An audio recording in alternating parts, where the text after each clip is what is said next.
Hi everyone, this video is part 4 about how to recognize if someone is being real. Welcome, I'm Dr. J.K. Hairston. I am a child, adolescent, and adult psychiatrist, and I am an empathy mentor. I teach people the skill of empathy. Of all the skills that I think that are important to learn in terms of a person's emotional well-being, empathy is the topmost.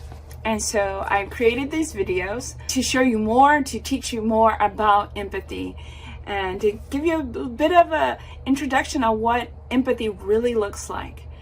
So if you haven't seen the first 3 videos of this series, I encourage you to go back and watch. And if you like what you see, please do go ahead and subscribe to my channel so that you'll get the latest videos on empathy. So let me explain a little bit about how I am defining empathy, because I believe that empathy is about needs. It's not just about feelings or being able to feel someone else's feelings.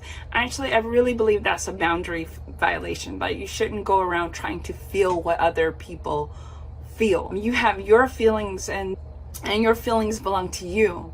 So the feelings that you are expressing, that you are experiencing, are your feelings. They don't belong to someone else. So your sadness is yours, someone else's sadness is theirs. Your disappointment is yours, someone else's disappointment is theirs. So I think that just that one point will help clarify a lot, because it's really important to understand that when I say empathy, I'm talking about needs. Recognizing your needs, recognizing the needs of others, and holding them equal. So when we look at people's needs, what it takes for them to feel satisfied and happy and content, then you get a whole different picture than feelings, which change by moment to moment. So let's get started. So picking up where we left off, a person who is showing you real empathy is a person that listens and hears your words. They accept your boundaries and respect them. And so one way to tell that someone is accepting your boundary and respecting you is that they're not expecting you to change your personal principles for them. They're not expecting you to make exceptions for them or excuses for them. That they are clear and that they accept your clarity as well. Like, your no is a real no to them. Your yes is a real yes to them. And if they don't get it, they actually ask you. They ask you for clarification. They don't make assumptions about what you would want. They want to hear directly from you. So that's the important part, is that that person is not only listening to you, but they are honoring what you say. So that's the first one. The second one, that a person may guess about what you are needing, or they may guess about what you're looking for, and they may not know, but they're going to seek your clarification. So number 2 is they look to you to correct them about what's right for you. So they are not making decisions and judgments for you.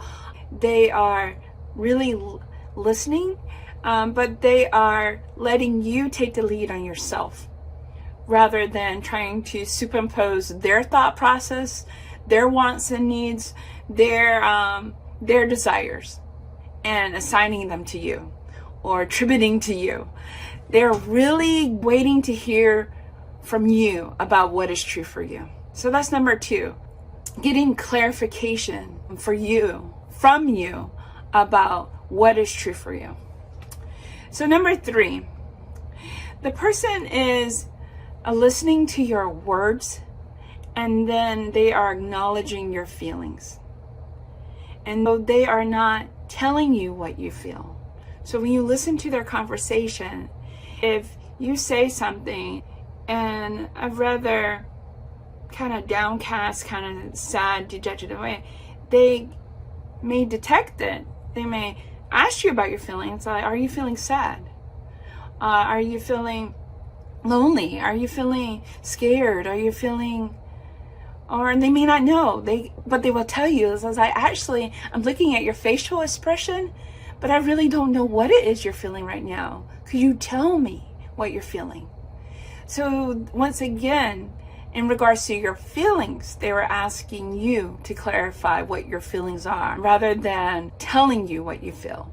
Like, you're mad, aren't you? That is not empathy. If you ever heard that, just recognize it right there. That's not empathy. Just to tell someone else, you're mad.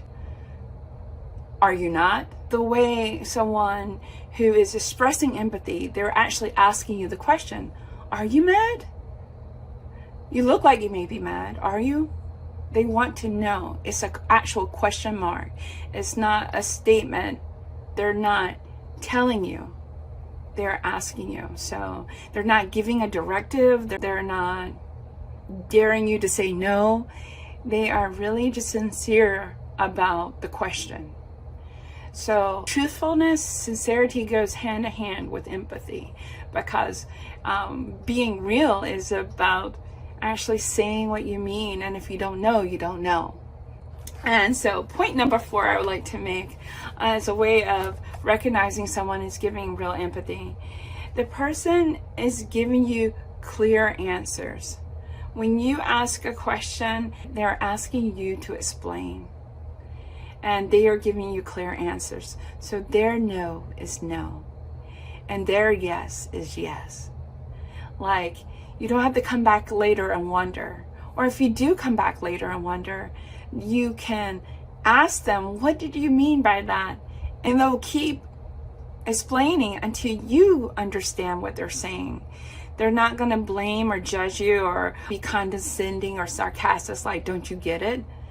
No, they're the one communicating. It's on them to communicate to you.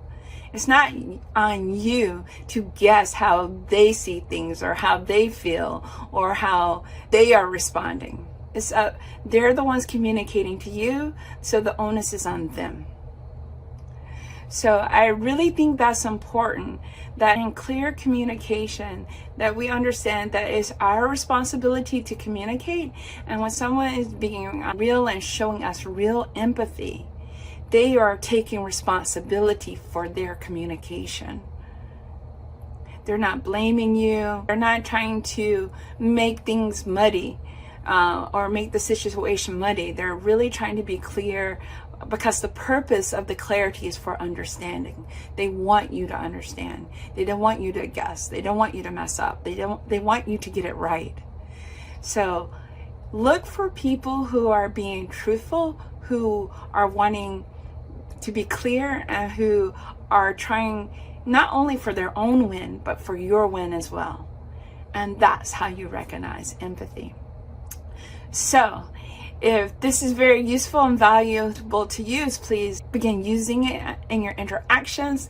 Please do like and subscribe to my channel. I really appreciate your support, and I will keep bringing you more and more videos. So if you haven't checked out the first 3, go back and take a listen, and also drop a comment and let me know what topics you would like to hear from me from. I'm always curious as what my audience is looking for out there. So what would you like to know more about? So thanks everyone for tuning in, and see you next time. Be well.